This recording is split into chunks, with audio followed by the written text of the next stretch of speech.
لیکن ایک بات یاد رکھنا اقبال راؤ، اپنے حق سے دستبردار ہونے والے کاغذات پر میں یہاں دستخط نہیں کروں گا۔ پھر کہاں کرو گے بھائی؟ اقبال راؤ نے پوچھا۔ لاہور میں، اپنے گھر میں بیٹھ کر۔ میری یہ شرط منظور ہو تو ٹھیک ہے، ورنہ جو مرضی آئے کرو۔ کیا تم یہ سمجھتی ہو کہ میں تم سے کاغذات پر بھی دستخط کروا لوں گا اور یہاں سے جانے بھی نہیں دوں گا؟ ہاں، میں یہی سمجھتا ہوں، اعتبار راؤ نے صاف لہجے میں کہا۔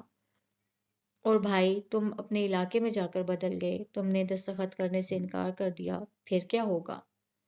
اقبال راؤ، تم جانتے ہو کہ میں ایسا نہیں کروں گا۔ زبان سے ایک مرتبہ جو بات کہہ دی تو کہہ دی، میں اپنے عہد سے پھرنے والوں میں سے نہیں ہوں۔ ہاں، یہ میں جانتا ہوں، تو پھر بات پکی؟ اقبال راؤ نے اس کی آنکھوں میں ہاں دیکھتے ہوئے کہا۔ 100% پکی، اعتبار راؤ نے بے نیازی سے کہا۔ اچھا، پھر میں چلتا ہوں، صبح 4 بجے آؤں گا، تیار رہنا، یہاں سے نکل چلیں گے۔ پھر اقبال راؤ ٹھیک 4 بجے آ پہنچا۔ وہ دونوں حویلی کے ایک خفیہ دروازے سے باہر نکلے۔ دروازے پر جیپ موجود تھی، وہ دونوں اس میں سوار ہو گئے۔ اعتبار راؤ نے دیکھا کہ ڈرائیور کے برابر ایک مسلح آدمی بیٹھا ہے۔ جیپ چل پڑی۔ اقبال راؤ، کیا ابا جی کو ہمارے یہاں سے جانے کا علم ہے؟ اعتبار راؤ نے پوچھا۔ ہرگز نہیں، اگر انہیں علم ہوتا تو ہمیں خفیہ دروازے سے نکلنے کی کیا ضرورت تھی؟ ظاہر ہے یہ بات چھپی تو نہیں رہ سکتی، انہیں معلوم ہوا تو پھر کیا ہوگا؟ تم بے فکر رہو، اقبال راؤ نے بڑے اطمینان سے کہا۔ ابا جی کو اب میں دیکھ لوں گا، ان سے اب دو دو ہاتھ کرنے کا وقت آ گیا ہے۔ باپ سے لڑو گے؟ جب کوئی باپ حق نہ دے تو پھر حق چھیننا پڑتا ہے۔ بہت فرمانبرداری ہو گئی بھائی۔ اقبال راؤ صبح 4 بجے حویلی سے نکلا تھا۔ اسی دن مغرب سے پہلے وہ حویلی واپس پہنچ گیا۔ وہ اپنی بیوی کو سمجھا کر نکلا تھا کہ اگر راؤ احمد علی اس کے بارے میں پوچھیں تو کیا جواب دینا ہے۔ آفتاب راؤ کی طرف سے اسے کوئی فکر نہ تھی، کیونکہ وہ اسلام آباد گیا ہوا تھا۔ اسے سیاست کا چسکا تھا۔ الیکشن ہونے والے تھے، لہٰذا وہ پارٹی کا ٹکٹ حاصل کرنے کے لیے گھر سے نکلا ہوا تھا۔ 1 ہفتے سے پہلے اس کی آمد ممکن نہ تھی۔ یہ بہترین وقت تھا۔ اقبال راؤ اس وقت سے فائدہ اٹھا لینا چاہتا تھا۔ وہ لاہور سے راؤ احمد علی کا تختہ الٹنے کا پورا انتظام کر کے آیا تھا۔ آج کی رات بڑے مارکے کی رات تھی۔ اقبال راؤ حویلی پہنچتے ہی سیدھا اپنی بیوی کے پاس پہنچا۔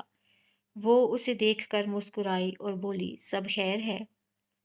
ہاں، میری طرف تو سب خیر ہے، تو یہاں کی بتا، اس نے پوچھا۔ ادھر بھی سب خیر ہے، ابا جی آج اپنے ہی چکروں میں لگے ہوئے ہیں، کامنی معنی خیز لہجے میں بولی۔ چلو یہ تو اچھا ہوا، اقبال راؤ خوش ہو کر بولا۔ اسے اپنے باپ کے سارے چکروں کا پتہ تھا۔ اسے یہ بات اچھی طرح معلوم تھی کہ ہر 15ویں دن ابا جی کے خاص کمرے میں کیا ہوتا ہے۔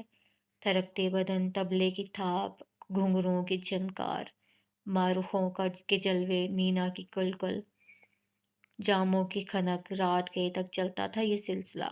اقبال راؤ سب جانتا تھا، اسے کیا معلوم نہیں تھا؟ رات کے 3:30 بجے جب یہ محفل ختم ہوئی اور راؤ احمد علی کمرہ خاص سے اپنے بیڈ روم میں آ کر کپڑے تبدیل کر رہا تھا تو اقبال راؤ کمرے میں داخل ہوا۔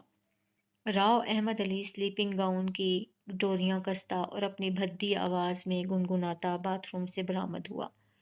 اس نے اقبال راؤ کو اپنے کمرے میں مودبانہ کھڑے دیکھا تو ایک لمحے کو چونکا، پھر وہ مسکراتا ہوا آگے بڑھا اور بولا، اقبال، کیا ہوا؟ کچھ نہیں ابا جی، بس ذرا آپ سے بات کرنا تھی۔ کافی دیر سے آپ کے فارغ ہونے کا انتظار کر رہا تھا۔ جیسے ہی اطلاع ملی کہ آپ اپنے بیڈ روم میں چلے گئے ہیں، میں آپ سے ملنے آ گیا۔ ایسی کیا ایمرجنسی ہو گئی؟ صبح آ جاتا۔ راؤ احمد علی اس وقت بات کرنے کے موڈ میں نہ تھا۔ اس نے ٹالنا چاہا۔ صبح ہی ہو رہی ہے ابا، یہ کون سی رات ہے؟ ذرا وقت تو دیکھیں۔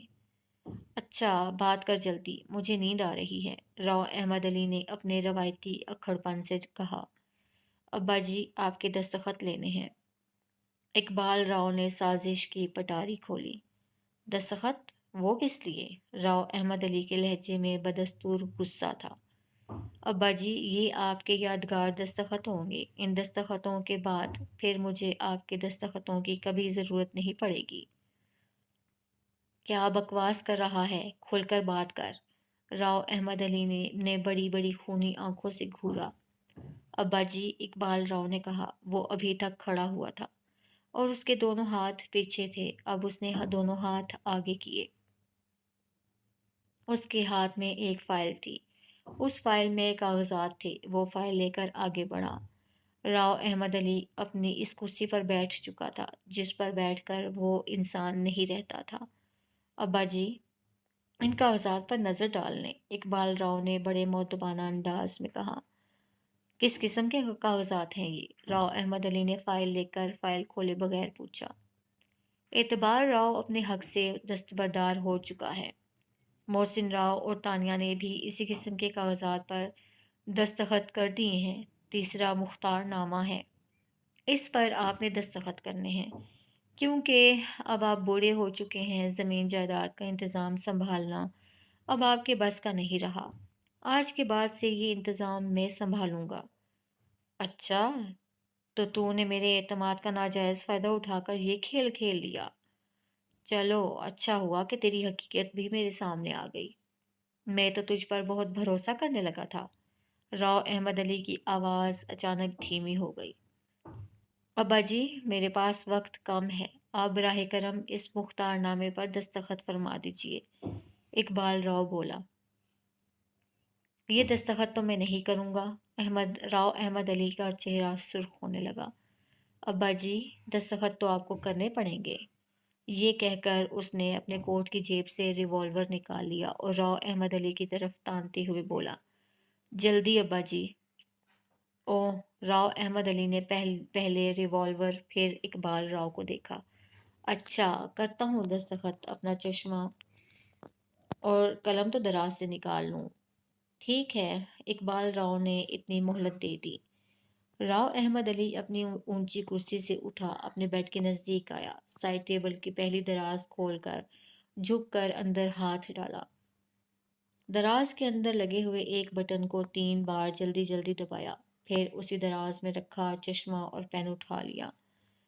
چشمہ اور پین لے کر وہ پھر اپنی اسی اونچی کرسی پر آ بیٹھا جس پر بیٹھ کر وہ انسان نہیں رہتا تھا۔ اقبال راؤ ابھی تک ریوالور تانے ہوئے تھا۔ باپ کو اینک آنکھوں پر لگا کر پین کھولتے ہوئے دیکھ کر اس نے ریوالور اپنی جیب میں ڈال دیا، جیسے اب کوئی خطرہ نہ رہا ہو۔ راؤ احمد علی نے فائل کھول کر پوچھا، کہاں کروں دستخط؟ میں بتاتا ہوں ابا جی، یہ کہہ کر وہ خوشی سے جھومتا آگے بڑھا۔ کامیابی 2 قدم کے فاصلے پر کھڑی مسکرا رہی تھی۔ تبھی دھاڑ سے بیڈ روم کا دروازہ کھلا۔ اقبال راؤ نے پیچھے مڑ کر دیکھا تو اس کے چھکے چھوٹ گئے۔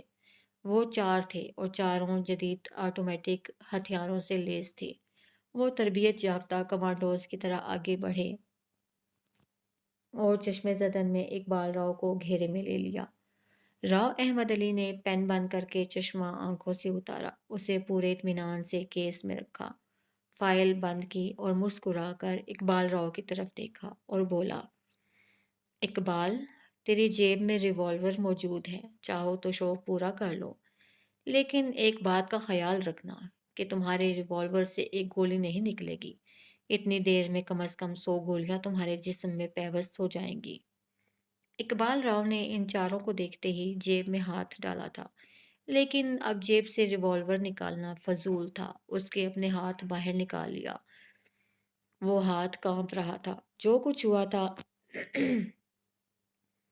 خلاف توقع ہوا تھا۔ اسے اندازہ نہیں تھا کہ راؤ احمد علی نے کسی آڑے وقت کے لیے یہ ریزرو فورس رکھی ہوئی ہے۔ وہ یہ بھی اندازہ نہ کر پایا تھا کہ یہ ریزرو فورس اچانک ایکشن میں کس طرح آ گئی۔ بہرحال پانسا پلٹ چکا تھا۔ ساون پور پر اس کی حکمرانی کا خواب چکنا چور ہو گیا تھا۔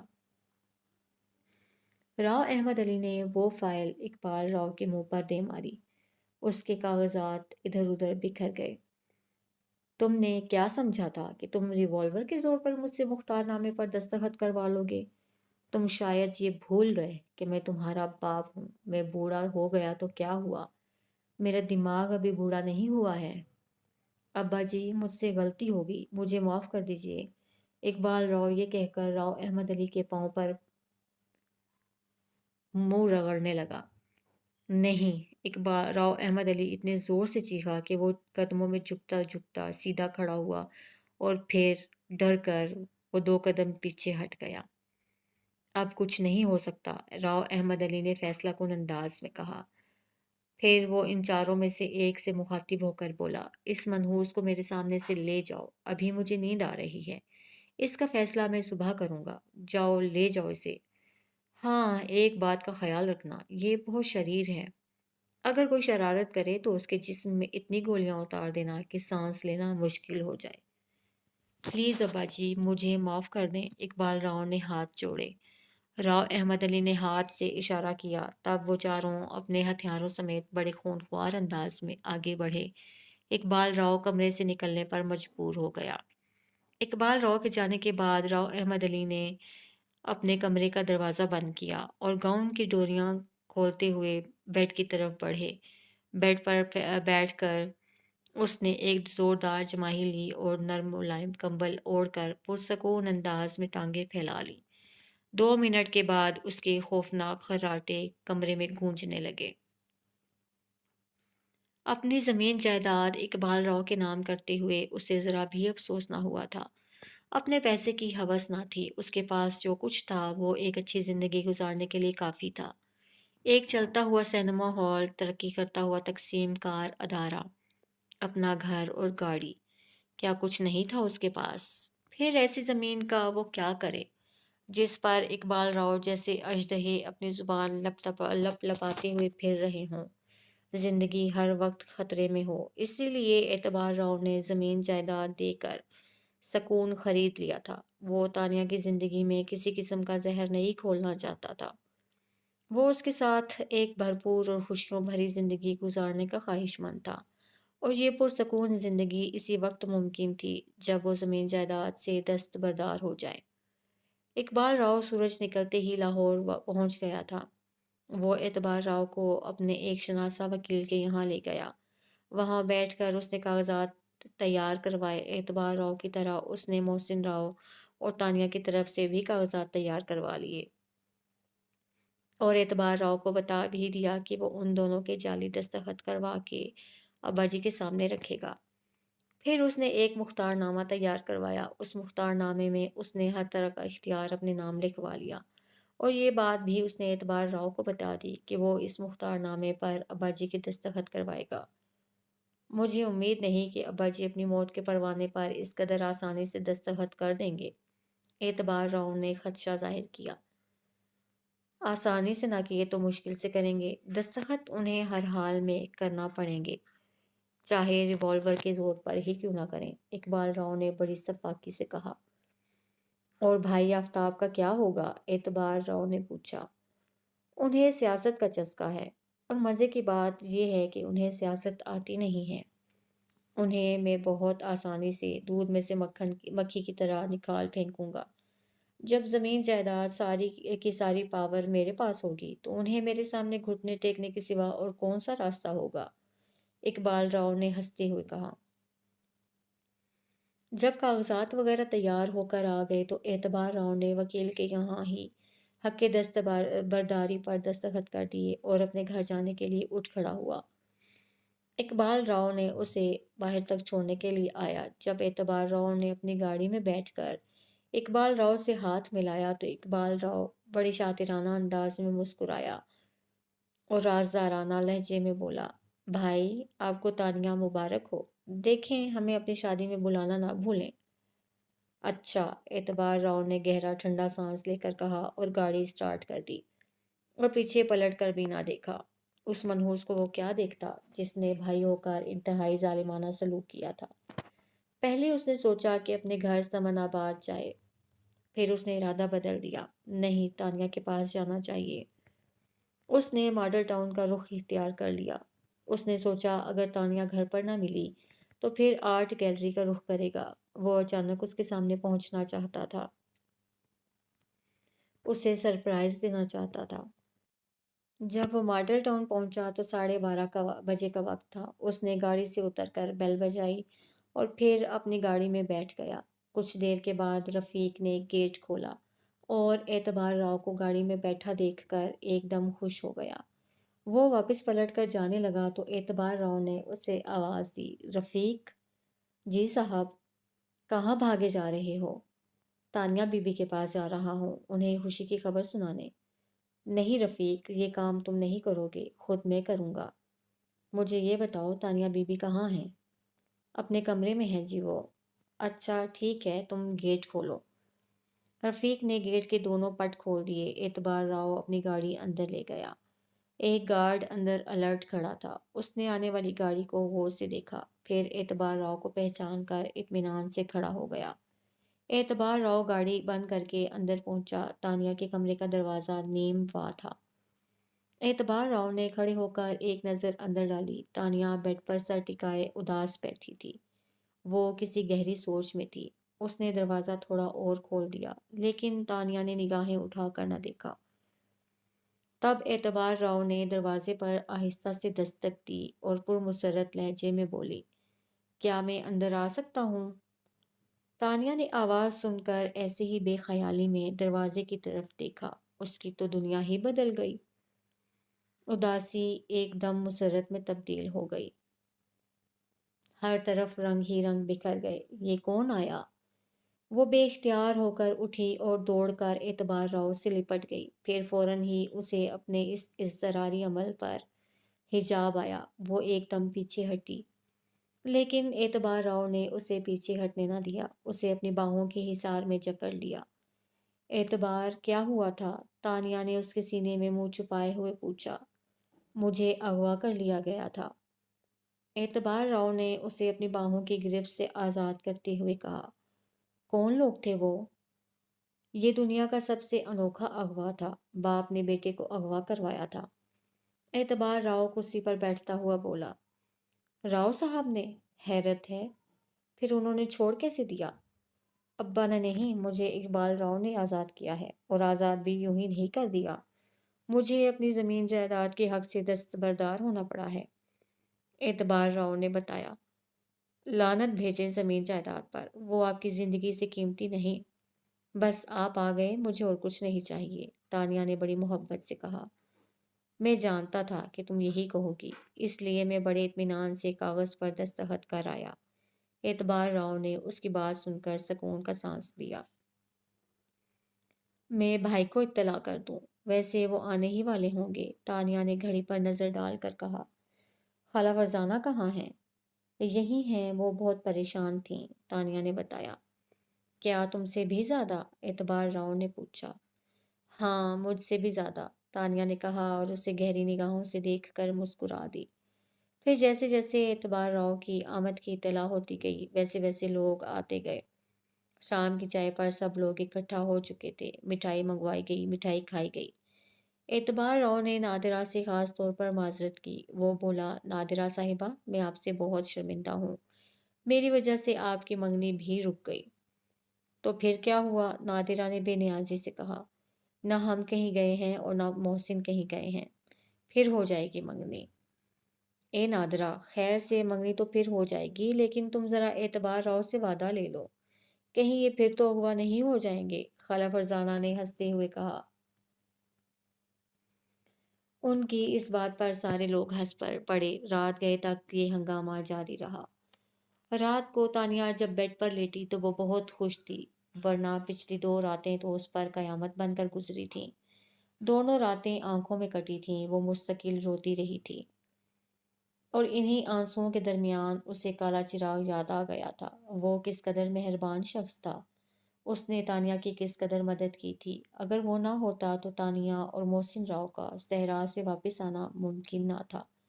روتے روتے اس نے کئی بار سوچا تھا کہ کیا وہ دوبارہ اس کی مدد کو نہیں آ سکتا۔ اس کی گفتگو سے تو یہی ظاہر ہوتا تھا کہ وہ اس دنیا میں متعدد بار آ چکا ہے اور یہاں کی تمام رازوں سے اچھی طرح واقف ہے، لیکن شاید اب آنا ممکن نہ تھا۔ آج رات وہ بستر پر لیٹی تو خوشی اس کے انگ انگ سے پھوٹ رہی تھی۔ اب جب کہ اعتبار راؤ آزاد ہو کر آ گیا تھا تو جانے کیوں تانیہ کو یہ محسوس ہو رہا تھا جیسے اس رہائی میں کہیں نہ کہیں کالے چراغ کا ہاتھ ہے۔ یہ خیال اسے کیوں آیا تھا؟ اس بارے میں وہ کچھ نہیں جانتی تھی۔ یوں جب اس نے کروٹ بدلی تو اس کی نظر کرسٹل کے نازک گلدان میں لگی گلاب کی کلی پر پڑی۔ وہ پوری طرح تر و تازہ تھی اور خوب مہک رہی تھی۔ تانیہ اس کلی کو غور سے دیکھنے لگی اور دیکھتے دیکھتے اس کی آنکھیں بند ہونے لگی۔ بالآخر وہ سو گئی۔ صبح ناشتے کی میز پر جب وہ پہنچی تو اس کے چہرے پر ہوائیاں اڑ رہی تھیں۔ رات کو وہ جس قدر خوش تھی اس وقت اسی قدر پریشان تھی۔ محسن نے سلام کا جواب دیتے ہوئے اس کا چہرہ دیکھا تو وہ خود بھی پریشان ہو گیا۔ یہی حال خالہ فرزانہ کا ہوا۔ کیا ہوا تانیہ؟ محسن راؤ نے پوچھا۔ بھائی، رات کو میں نے دادا اعظم کو خواب میں دیکھا ہے۔ اے، دادا اعظم کو؟ خالہ فرزانہ دادا اعظم کا نام سنتے ہی فکر مند ہو گئی۔ کیا کہہ رہے تھے؟ خالہ، وہ ایک درخت کے نیچے بیٹھے تھے۔ جب میں ان کے سامنے پہنچی تو انہوں نے مجھے دیکھتے ہی کہا، ارے اس نحوست کو نکالو گھر سے ورنہ بہت نقصان اٹھاؤ گی۔ اس سے پہلے کہ میں اس نحوست کا نام پوچھتی ان سے کہ اچانک ایک بڑا ریچھ کہیں سے نمودار ہوا اور میری طرف لپکا۔ میں اسے دیکھ کر چیختی ہوئی بھاگی مگر مجھے ٹھوکر لگی، تبھی میری آنکھ کھل گئی، تانیہ نے بتایا۔ پھر وہ پریشان ہو کر بولی، اللہ رحم کرے بھائی جان، ضرور کچھ ہونے والا ہے۔ ارے کچھ نہیں ہوگا تانیہ، تم پریشان مت ہو، محسن راؤ نے تسلی دی، لیکن یہ جھوٹی تسلی تھی۔ محسن راؤ اندر سے خود پریشان ہو گیا تھا۔ نہیں بھائی جان، ضرور کوئی گڑبڑ ہے، وہ فکر مند ہو کر بولی۔ میری یہ سب بات سمجھ میں نہیں آ رہی کہ ہمارے گھر میں ایسی کیا منحوس چیز ہے جسے نکالا جائے۔ وہ کمبخت ریچھ جانے کہاں سے آ گیا، ورنہ میں دادا سے اس چیز کا نام ضرور پوچھ لیتی۔ اوہ! محسن راؤ کا منہ اچانک کھلا کا کھلا رہ گیا۔ یوں محسوس ہوا جیسے اس کی سمجھ میں کچھ آ گیا ہو۔ آپ کو کیا ہوا؟ تم یہ بتاؤ، تم پر ریچھ جھپٹا تھا نا؟ محسن راؤ نے تصدیق چاہی۔ جی، اسی کی وجہ سے تو بات ادھوری رہ گئی۔ بات میری سمجھ میں آ گئی، محسن راؤ نے گردن ہلاتے ہوئے کہا، میں ابھی آتا ہوں۔ یہ کہہ کر محسن راؤ فوراً اٹھ گیا۔ وہ اٹھ کر اپنے کمرے میں گیا۔ اس نے اپنے بیڈ کی سائڈ ٹیبل پر ایک خوبصورت پلیٹ میں کھلا ہوا چاقو رکھا ہوا تھا۔ یہ چاقو راج مداری کا تھا اور راج مداری کے جسم پر اس قدر بال تھے کہ وہ انسان کم بھالو زیادہ لگتا تھا۔ دادا اعظم نے خواب میں جو اشارے دیے تھے وہ واضح طور پر اس چاقو کی نشاندہی کر رہے تھے۔ محسن راؤ نے اس چاقو کو اٹھانے کے لیے ہاتھ بڑھایا تو اس پر نظر پڑتے ہی اس کا ہاتھ خود بخود رک گیا۔ چاقو کے پھل پر تازہ تازہ خون لگا ہوا تھا، جیسے ابھی ابھی اس سے کسی کو ذبح کیا گیا ہو۔ اس نے وہیں کھڑے کھڑے رفیق کو آواز دی، رفیق جلدی آؤ۔ رفیق ڈائننگ ٹیبل کے نزدیک ہی کھڑا تھا۔ وہ محسن راؤ کی آواز سن کر فوراً اس کے کمرے کی طرف بھاگا۔ جی صاحب، اس نے کمرے میں پہنچ کر پوچھا۔ محسن، کیا ہوا؟ خیر تو ہے؟ خالہ فرزانہ اور تانیہ بھی پیچھے پیچھے آ گئیں۔ رفیق، تم نے اس چاقو سے مرغی وغیرہ تو ذبح نہیں کی؟ محسن راؤ نے چاقو کی طرف اشارہ کیا۔ نہیں صاحب، میں بھلا ایسا کیسے کر سکتا ہوں؟ کچن میں کئی چاقو موجود ہیں۔ پھر اس پر خون کیسے لگ گیا؟ خون؟ خالہ فرزانہ خوفزدہ ہو کر 2 قدم پیچھے ہٹ گئیں۔ تانیہ نے 2 قدم آگے بڑھ کر چاقو کو دیکھا۔ ہاں، واقعی اس پر تو خون لگا ہوا ہے۔ یہ خون کیسے لگا؟ وہ رفیق کی طرف مڑ کر بولی۔ مجھے نہیں معلوم بی بی، رفیق نے سیدھے اور صاف لہجے میں کہا۔ رفیق، اسے پلیٹ سمیت یہاں سے اٹھا کر لے جاؤ اور اسے دھو کر اپنے کمرے میں رکھ لو، محسن راؤ نے ہدایت کی۔ جی ٹھیک ہے صاحب، یہ کہہ کر اس نے پلیٹ اٹھا لی اور اس خون آلود چاقو کو غور سے دیکھتا ہوا باہر نکل گیا۔ مجھے یوں محسوس ہوتا ہے جیسے دادا اعظم نے اس چاقو کی طرف اشارہ کیا ہو۔ مجھے بھی ایسا ہی لگتا ہے۔ آپ نے اسے کیوں دے دیا؟ اسے کہیں باہر کیوں نہیں پھینکوا دیا؟ ایک رات اور دیکھنا چاہتا ہوں، محسن راؤ نے کہا اور پھر ناشتے کی میز پر آ گیا۔ بیٹھے بٹھائے یہ ایک اور مصیبت گلے پڑ گئی تھی۔ دادا اعظم نے بھی کوئی بات کھل کر نہیں کی تھی، حالانکہ ایسا کبھی نہیں ہوا تھا۔ وہ جب بھی خواب میں نظر آئے تھے انہوں نے بڑی وضاحت سے ہر بات سمجھائی تھی۔ اب پتہ نہیں اسی چاقو کو انہوں نے منحوس قرار دیا تھا یا گھر میں کوئی اور چیز تھی جس پر ہماری اب تک نظر نہیں گئی تھی۔ پھر یہ معاملہ زیادہ دیر تک معمہ نہ رہا۔ دوپہر کا کھانا کھا کر وہ کچھ دیر کے لیے لیٹی تو اس کی آنکھ لگ گئی۔ خواب میں پھر اس نے دادا اعظم کو دیکھا، وہ ایک درخت کے نیچے بیٹھے تھے۔ یہ کوئی ہرا بھرا باغ تھا، چاروں طرف پھول کھلے تھے، ٹھنڈی ہوا چل رہی تھی۔ تانیہ بھی اس باغ میں ٹہلتی ہوئی وہاں جا نکلی تھی جہاں وہ بیٹھے تھے۔ تانیہ کو دیکھتے ہی انہوں نے اسے ڈانٹا۔ ارے کیا بے وقوفی کر رہے ہو تم لوگ، اس نحوست کو نکالو گھر سے، نہیں تو خون کی ندیاں بہہ جائیں گی۔ دادا، کیا آپ کا اشارہ چاقو کی طرف ہے؟ تانیہ نے فوراً پوچھا۔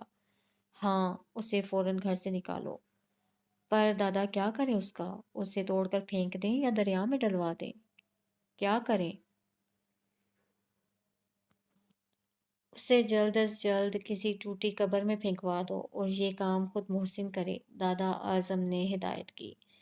تانیہ کے پوچھنے پر انہوں نے بتایا کہ چاقو پر کیا پڑھ کر پھونکنا اور ٹوٹی قبر میں اسے کس طرح ڈالنا ہے۔ تبھی اس کے کانوں میں تانیہ تانیہ کی آوازیں آنے لگیں، کوئی اسے اٹھا رہا تھا۔ ایک دم اس کی آنکھ کھل گئی، اس کے سامنے خالہ فرزانہ کھڑی تھی۔ جی خالہ۔ تانیہ نے آنکھیں کھول کر ان کی طرف دیکھا۔ وہ اعتبار راؤ آئے ہیں، ڈرائنگ روم میں بیٹھے ہیں۔ اچھا خالہ، میں اٹھتی ہوں، تانیہ نے بستر چھوڑتے ہوئے کہا۔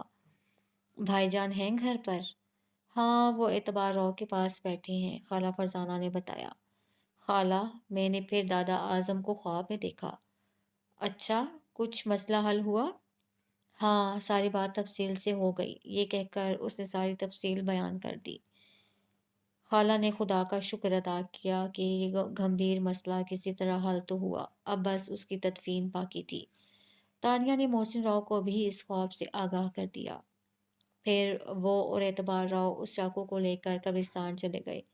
کافی ڈھونڈ تلاش کے بعد انہیں ایک قبر ٹوٹی ہوئی نظر آئی۔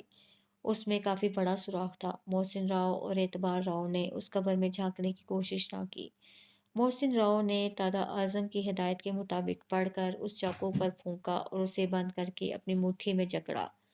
پھر اس نے زمین پر بیٹھ کر اپنا ہاتھ قبر میں ڈالا اور کچھ پڑھ کر چاقو ہاتھ سے چھوڑ دیا اور پھر فوراً پیچھے ہٹ کر کھڑا ہو گیا۔ چاقو کی قبر میں گرتے ہی سوراخ سے دھوئیں کا ایک مرحولہ سا نکلا اور فضا میں تحلیل ہو گیا۔ اس کام کو ختم کر کے وہ قبرستان سے نکل کر باہر کھڑی گاڑی میں بیٹھے اور ریستوران کی طرف چلے گئے۔ ریستوران پہنچ کر محسن نے تانیہ کو فون کر دیا، اسے بتا دیا کہ وہ پریشان نہ ہو، اس چاقو کی تدفین بخیر و خوبی کر دی گئی ہے۔ تانیہ نے یہ سن کر سکون کا سانس لیا، اس کے گھر میں رہنے سے جانے سے کیا ہو جاتا۔ دادا اعظم نے بر وقت مدد کر کے اس گھر کو آنے والی تباہی سے بچا لیا تھا۔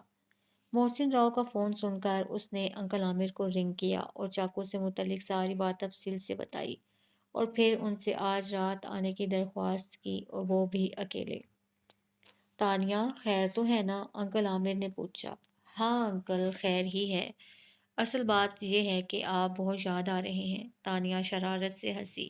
ادھر سے کوئی سوال نہ ہوا تو وہ فوراً بولی، پوچھیں گے نہیں؟ آپ کسے یاد آ رہے ہیں؟ بھائی ظاہر ہے تمہیں یاد آ رہا ہوں گا، انکل عامر نے چہکتے ہوئے کہا۔ جی نہیں، تانیہ نے فوراً تردید کر دی۔ تو پھر وہ حیران ہوئے۔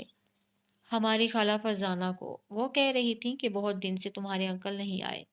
تانیہ نے سفید جھوٹ بولا۔ بہت دن ہو گئے؟ بھائی میں کل ہی تو آیا تھا، انکل عامر نے تانیہ کی بات کو سرسری لیا۔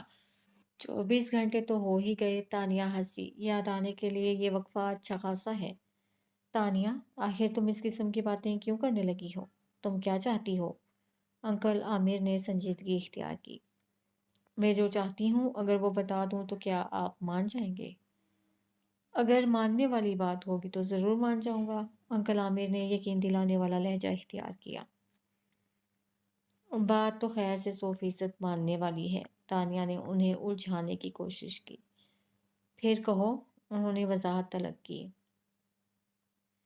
آپ رات کو گھر آئیں گے تو پھر کہوں گی، اور جو کہوں گی وہ آپ سے منوا بھی لوں گی۔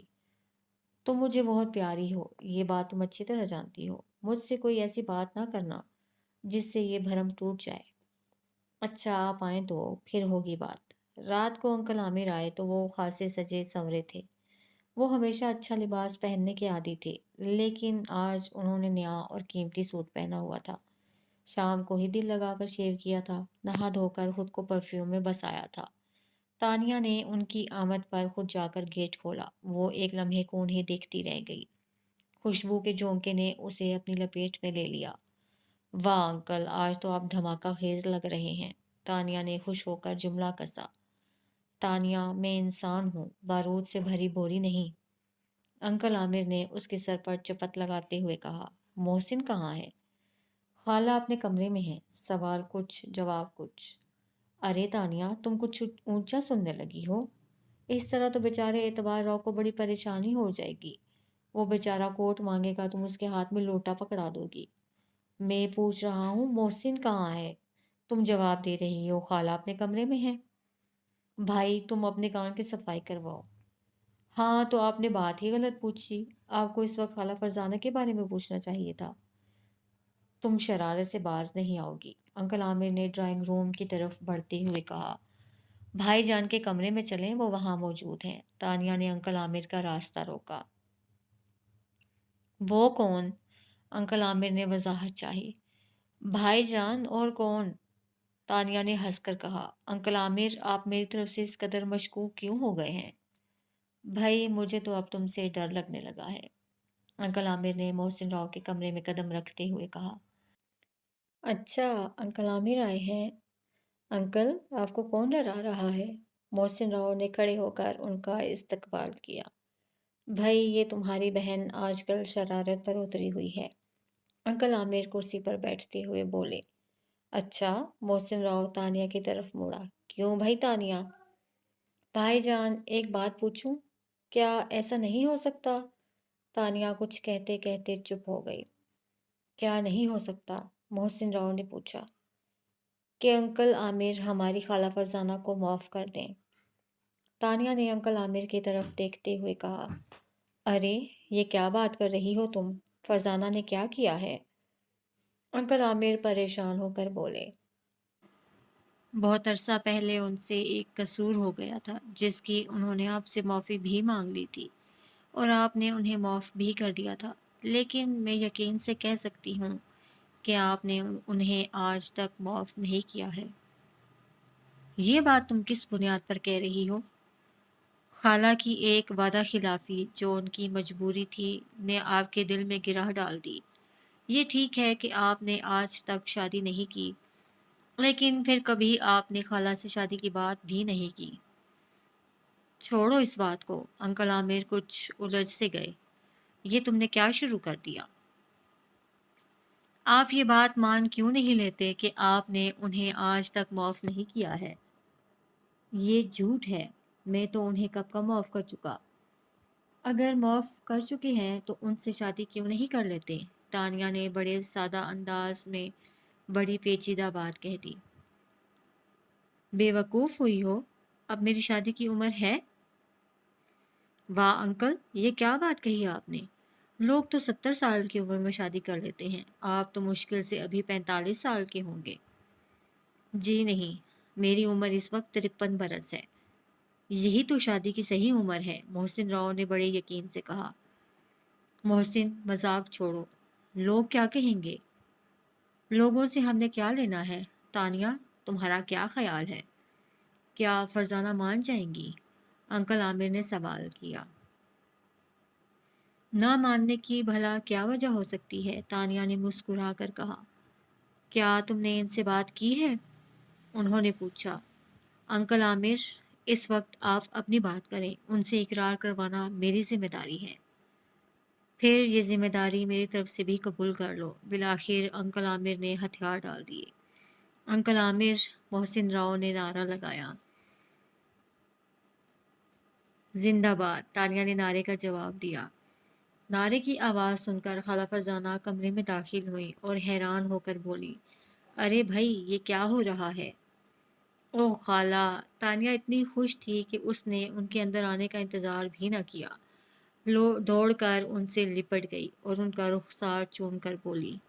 خالہ، شادی مبارک ہو۔